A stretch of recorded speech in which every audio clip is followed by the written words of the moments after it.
Hello everyone, welcome to my শার academy channel.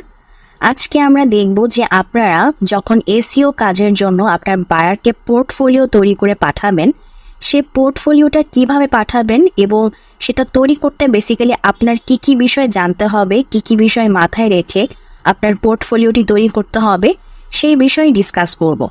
কারণ সামনে আমাদের আরেকটি ভিডিও আসতে চলেছে যেখান থেকে আমরা কিভাবে এসইওর জন্য ক্লায়েন্ট হান্টিং করতে পারি।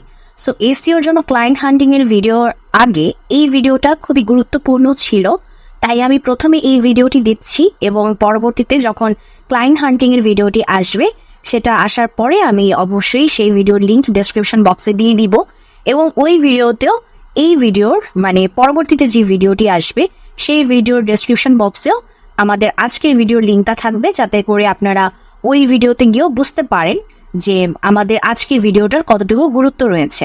বেসিক্যালি দুটো ভিডিও লিঙ্ক আপ। আমি আজকে একটা বিষয় নিয়ে কথা বলবো, কালকে পরবর্তীতে যে ভিডিওটি আসবে সেই ভিডিওর সাথে এটার কিছু বিষয় একটু লিঙ্ক থাকবে, এজন্য দুটো ভিডিওই দেখা অত্যন্ত জরুরি।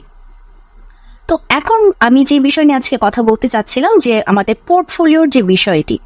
সো আমাদের পোর্টফোলিওটা কিন্তু আমাদের ক্লায়েন্ট হান্টিং এর জন্য অত্যন্ত গুরুত্বপূর্ণ। দেখেন, আপনারা যখন কোনো কাজ শেখেন, সেটা আপনারা ইউটিউব থেকে শেখেন কিংবা কোনো প্রতিষ্ঠান থেকে শেখেন, যেখান থেকে শেখেন না কেন, আপনার শেখাটা যাতে প্রপারলি হয় এই জন্য আপনার যেটা করা উচিত বেশি বেশি করে প্র্যাকটিস করা। তো প্র্যাকটিস করতে গিয়ে আমরা সবচেয়ে বেশি যে প্রবলেমে পড়ে থাকি, যে আমরা যখন কোনো ওয়েবসাইটের কাজ করতে চাই, লাইক আমি এখন সাপোজ মনে করেন অন পেজ এসইওর কাজ শিখেছি, এখন আমি কাউকে বললাম যে আমাকে প্র্যাকটিস করার জন্য ইনক্লুড করো, যাতে আমি তোমার অন পেজ এসইওর কাজটা করে দিয়ে আমার পোর্টফোলিও বিল্ড আপ হবে, প্লাস তোমার কাজটা হবে।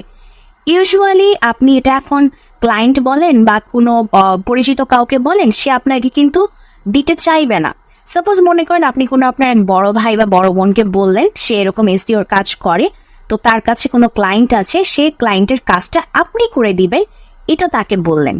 বাট সে কিন্তু ইউজুয়ালি রাজি হতে চায় না, কারণ কোনো যদি ভুল হয়ে যায় আপনার দ্বারা, কারণ আপনি তো এখন লার্নিং প্রসেসে আছেন, আপনি এখনো ক্লায়েন্টের কোনো কাজ করেননি, আপনার কিরকম অভিজ্ঞতা আছে সেই বিষয়ে কিন্তু তার সন্দেহ থাকতেই পারে, তখন কিন্তু সে আপনাকে দিতে রাজি হয় না। এতে করে দেখা যায় যে আমরা ওই যে কারোর ওয়েবসাইটটা অডিট করে আমরা যে শিখবো বা তার প্রবলেমগুলো সলিউশন করে আমরা যে শিখবো বা আমাদের পোর্টফোলিওটা বিল্ড আপ করবো, সেই সলিউশনগুলো কিন্তু আমরা পাই না।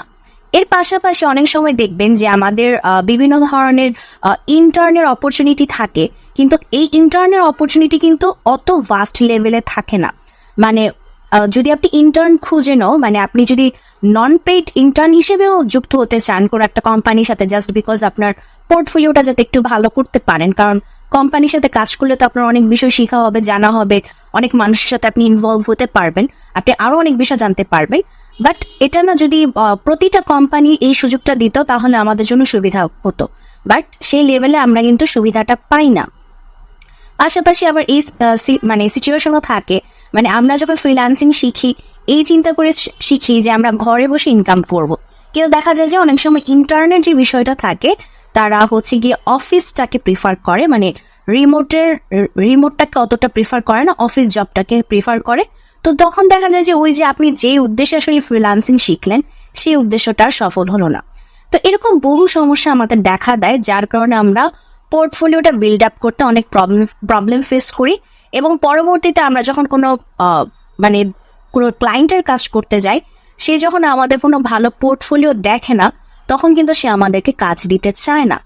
তো এটা খুবই নর্মাল বিষয়। তো এখন আমাদের আসলে যেটা করা উচিত, আমরা যেটা করব সেটা হচ্ছে যে আমরা এমন কাউকে খুঁজবো যে যার মাধ্যমে আমাদের এই প্রবলেমগুলো ফেস করতে হবে না, প্লাস আমি আমার পরবর্তীতে ক্লায়েন্টের কাজের জন্য অ্যাকচুয়াল কাজে যখন আমি নামবো বা আমার যারা রিয়েল ক্লায়েন্ট হবে তাদেরকেও আমি ট্রাস্ট ওর্দি বানাতে পারবো আমার জন্য, যে বা আমি তাদের জন্য ট্রাস্ট ওর্দি হতে পারবো, যে তারা আমাকে বিশ্বাস করতে পারবে এবং আমি তাদের কাজটা করে দিতে পারবো।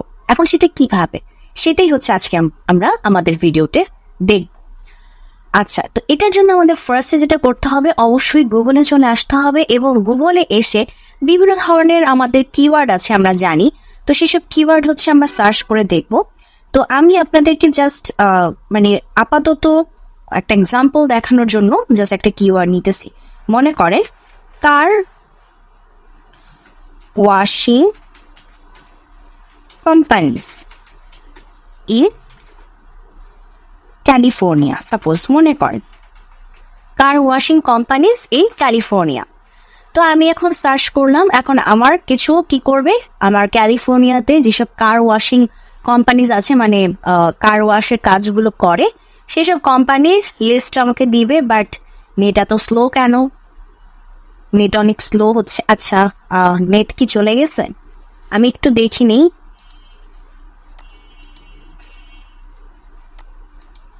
আচ্ছা, অন্য কিছু দিয়ে দেখি তো একটু। Cleaning services in USA suppose, দেখে আসে কিনা। আচ্ছা, এটা আসলো, ওইটা কি জন্য আসলো না ঠিক বুঝলাম না। ওই সময় নেটের হয়তো প্রবলেম করছিল। আচ্ছা, আমি আবার দেখি। কার ক্লিনিং, আচ্ছা কার ক্লিনিং সার্ভিস দিই, car cleaning service, car washing না দিয়ে car cleaning service, car cleaning companies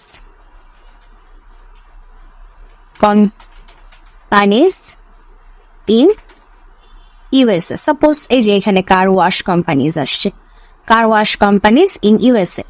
ওকে, আচ্ছা আসলো। এখন হচ্ছে গিয়ে বেসিক্যালি আমার কাজ কি, আমার কাজ হচ্ছে আমি এরকম যখন আমার রেজাল্ট আসবে, আমি ফার্স্টে চলে যাব হচ্ছে ম্যাপসে চলে যাওয়ার পরে আমাদের যে লিস্টে আসবে, এখন আমরা যেটা করতে থাকবো, আমরা প্রথম দিকের কোনোটার দিকে তাকাবো না, আমরা একটু নিচের দিকে আসতে থাকবো। আচ্ছা, আমরা প্রথম দিকে আমি অনেকগুলোই পেয়েছি, এখানে নিচের দিকে আমি কয়েকটা পেলাম। এখন নিচের দিকে যেগুলো পেয়েছি সেগুলোর আমরা একটু চেক দিব যে এগুলার হচ্ছে যে আমার রেটিংস কেমন, আমার রিভিউস কেমন। যেটা আমরা দেখবো যে রেটিংস কম এবং রিভিউজও কম, যেমন আমি এটা দেখতে পাচ্ছি, এই কোম্পানিজটার রেটিংসও কম, রিভিউজও কম। তো আমরা একটু এটার ওয়েবসাইটে প্রবেশ করি, এই কোম্পানির ওয়েবসাইটে প্রবেশ করি। আচ্ছা, এই কোম্পানির ওয়েবসাইটে আমরা প্রবেশ করলাম, ভালো কথা। এখন হচ্ছে আমরা একটু তাদের ফেসবুকে যাই এবং এখানে আর কি কি আছে, তাদের টুইটার আছে, লিঙ্কডইন আছে এবং ইউটিউব আছে। আচ্ছা, এখানে মেসেজ করার অপশন আছে, এখানে আমাদের মেইলটা আছে। সো আমরা কন্ট্যাক্ট করার অপশন সবকিছু পেয়ে গেছি। আচ্ছা, তো এটা বেসিক্যালি এখন আমি আপনাদেরকে বুঝে আসলে আমি কেন এই কাজগুলো করতেছি এবং কেন বলতেছি উপরের দিকে তাকাবেন না, নিচের দিকে এসে ফাইন্ড আউট করবেন কোনটা রেটিংস কম প্লাস রিভিউস কম। ওকে, আমরা এখন কি করব, এই যে মনে করেন আমরা হচ্ছে গিয়ে এই ইয়াটাকে মানে এই ওয়েবসাইটটাকে নিলাম আমাদের, মানে আমরা এখন তাদেরকে নক দিয়ে বলবো যে আমরা তাদেরকে এসইও করে দিব। এখন এটার পিছনে মানে আমি এদেরকেই যেন চুজ করব যাদের রিভিউস কম এবং আমার রেটিংস কম। দেখেন, যারা হচ্ছে নিচের দিকে থাকে, আমি তো এটাতে তো মানে আমার এই কিওয়ার্ডে আসলে কম অপশন এসেছে। আমি সাপোজ মনে করেন যদি এরকম কোনো কিওয়ার্ড দিতাম, আমি হচ্ছে আপনাদেরকে জাস্ট এক্সাম্পল হিসেবে এই কিওয়ার্ডটা দেখালাম, মানে যেসব কিওয়ার্ড আসলে মানুষজন খুব কম সার্চ করে সেরকম একটা কিওয়ার্ড আমি নিয়েছি। আপনি যদি মনে করেন অন্য কোনো মানে কিওয়ার্ড যেমন রিয়েল এস্টেট কোম্পানিজ, এই ধরনের কিওয়ার্ড যদি নেন, দেখবেন যে আপনি অনেক কোম্পানিজের অপশন পাবেন। তো সেটা আপনার কাজ, মানে আপনি যখন এরকম অনেক কোম্পানিজের অপশন পাবেন তখন যেটা করবেন, একদম নিচের দিকে যেতে থাকবেন, নিচের দিকে এভাবে নিচের দিকে যেতে থাকবেন। নিচের দিকে যাওয়ার পরে আপনার নিচের থেকে আপনি মনে করেন যে সাপোজ মনে করেন আমি এটাকে চুজ করি, এক্সাম্পল হিসেবে বলতেছি, মনে করেন আমি এটাকে চুজ করলাম। এখন এই যে নিচের দিকে যারা আছে বা অন্য পেজে যারা আছে, মনে করেন 1 থেকে 3 নং পেজের মধ্যে নাই, এরকম কোন একটা কোম্পানিকে আপনি চুজ করলেন। নিচে যেতে যেতে যেতে যেতে আপনি 1 2 3 এই 3টা পেজকে বাদ দিয়ে 4 নম্বর পেজ থেকে আপনি চুজ করলেন। চুজ করার পর যে কোম্পানিগুলো তখন আসবে এই 4 নং পেজ থেকে, আপনার টার্গেট থাকবে এই কোম্পানিগুলা। এখন আপনি কি করবেন, এই কোম্পানিগুলোতে প্রবেশ করে অবভিয়াসলি ফার্স্টে তাদের প্রবলেমগুলোকে ফাইন্ড আউট করবেন।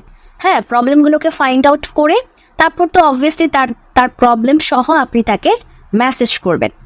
এখন আমি আপনাকে বলি, এই যে আমরা 1 থেকে 3 মানে 3 পেজ পর্যন্ত যে বাদ দিচ্ছি, আমার টার্গেটেড ক্লায়েন্ট হবে হচ্ছে 1 থেকে 3 নং পেজ পর্যন্ত। অর্থাৎ আমি 1 থেকে 3 মধ্যে যারা আছে মানে তাদেরকে নিয়ে হচ্ছে আমার পরবর্তী কাজ হবে। বাট এই মুহূর্তে আমার কাজ হচ্ছে 4 নং পেজ থেকে বা 5 নং পেজ থেকে।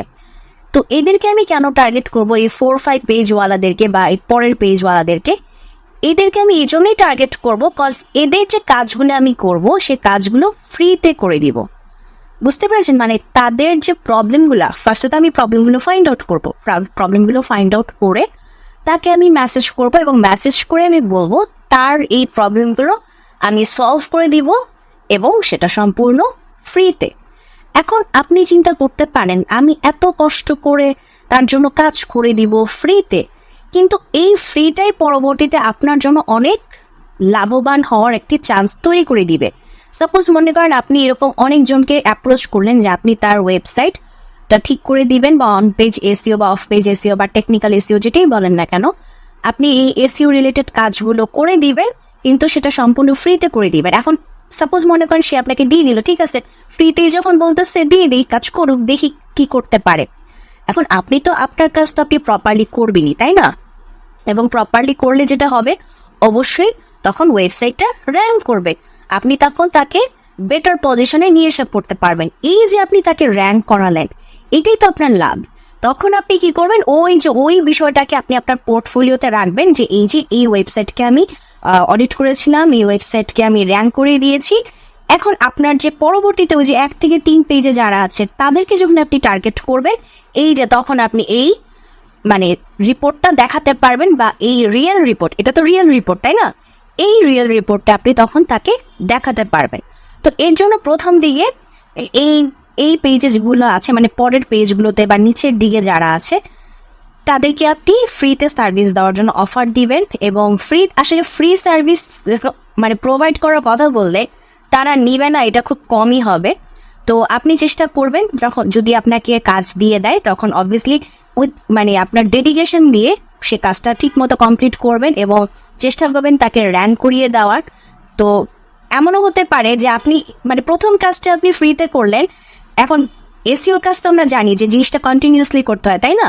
তো উনি যখন দেখবেন যে এতদিন উনি র্যাঙ্কে ছিলেন না, যেই আপনাকে দিয়ে উনি ফ্রি সার্ভিস করিয়ে উনি র্যাঙ্কে চলে আসলেন, স্বাভাবিকভাবে পরবর্তীতে কিন্তু এমনও হইতে পারে যে সে আপনাকে দিয়ে কন্টিনিউয়াসলি পরবর্তীতে বলে যেতে পারে যে আমার ওয়েবসাইটে যে তুমি র্যাঙ্ক করছিলা ওই পজিশনেই রাখো, আর যেন আমার পজিশনটা নিচে না নামে। তো আপনি তো প্রথমটা তাকে ফ্রি সার্ভিসের অফার করছেন, বাট অবভিয়াসলি পরের বার যদি সে আপনার কাছে আসে আপনি তো আর তখন ফ্রি বলবেন না, তাই না? কাজ আপনার মেইন উদ্দেশ্য যেটা ছিল তাকে ফ্রি সার্ভিস দেওয়ার, সেই উদ্দেশ্য কিন্তু আপনার হাসিল হয়ে গেছে। সো পরবর্তীতে সে যদি আবার আসে অবভিয়াসলি তখন তাকে বলবেন যে ঠিক আছে আমি তোমার ওয়েবসাইটের সাথে আছি বা তোমার বিজনেসের সাথে আছি, আমি অবশ্যই চেষ্টা করব এখন যে পজিশন আছে সেই পজিশন থেকে আরো বেটার করার এবং বা এই পজিশনকে ধরে রাখার, যাতে আমাদের পজিশনটা নিচে না নামে। কিন্তু এখন থেকে যে সার্ভিসটা শুরু হবে সেটা অবশ্যই পেইড সার্ভিস হবে, ঠিক আছে? তো এইভাবে আপনি চেষ্টা করবেন 2 থেকে 3 জনের ফ্রি সার্ভিস দিয়ে সেই মানে কাজের রিপোর্টটা রেখে দিয়ে, রিয়েল রিপোর্ট রেখে দিয়ে আপনার পোর্টফোলিওটা তৈরি করে পরবর্তীতে ওই যে বিভিন্ন কিওয়ার্ড বসিয়ে বসিয়ে সার্চ করবেন এবং 1 থেকে 3 মধ্যে যারা আছে এবং তাদেরকে তখন আপনি টার্গেট করে আপনি হচ্ছে গিয়ে তাদেরকে বলবেন যে আমি এখন তোমাদেরকে মানে তখন তাদেরকে দিয়ে বলবেন যে এই যে আমি কাজ করেছি এটা হচ্ছে তার মানে প্রমাণ, এই প্রমাণ স্বরূপ তুমি আমাকে মানে হায়ার করতে পারো। আমি অবভিয়াসলি তোমার পজিশনটাকে আরো মানে যদি 3 নাম্বার পেজে থাকে তাহলে আপনি তাকে বলবেন 1 বা 2 এনে দিবেন, 2 থাকলে বলবেন 1 এনে দিবেন, 1 থাকলে আপনি ওই প্রথম 5 থেকে 10 বাদ দিয়ে বাকিগুলোর ক্ষেত্রে বলবেন, ঠিক আছে? সো এইভাবে হচ্ছে আপনি তাদেরকে র্যাঙ্ক করে দেওয়ার জন্য বলবেন এবং আই হোপ এইভাবে এই পদ্ধতি ফলো করলে অবশ্যই আপনি কাজ পাবেন। তো যাই হোক, এটাই ছিল আমাদের আজকের ভিডিও। তো যদি ভিডিওটি ভালো লাগে অবশ্যই ভিডিওতে লাইক দিবেন, চ্যানেলটিকে সাবস্ক্রাইব করবেন। ভালো থাকবেন।